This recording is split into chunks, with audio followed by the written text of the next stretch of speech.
Pse disa njerëz dojnë me najt veç në shtëpi, e tjerët janë gjendje me dalë për çdo natë. Ti, nashta don me najt në shtëpi, me kqyr naj film, me pas naj çaj afër, e dikush tjetër don me dalë naj party me shumë njerëz edhe me postu 60 story në Instagram. A ka diçka që s'shkon me ty?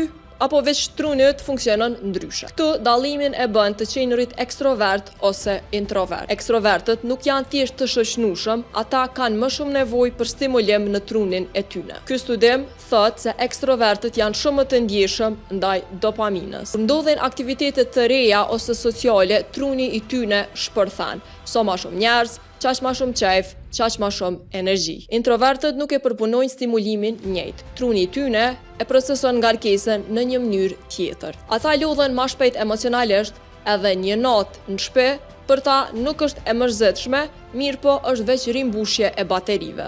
Ekstrovertët edhe introvertët kanë dallime neurobiologjike në mënyrën se çu truni i tyre reagon ndaj botës përreth. Nuk do të thonë që njëri din me jetu, e tjetri nuk den. Thjesht jemi ndryshe edhe është e rëndësishme me e kuptu energjinë e njëri tjetrit. E ti, a ki qef me najnë në shtëpi, a ki qef ma shumë me dalë? Kallëzëm komente edhe për ma shumë video si kjo, subscribe Urban FM 103.5 në YouTube edhe në krejt platforma tjera.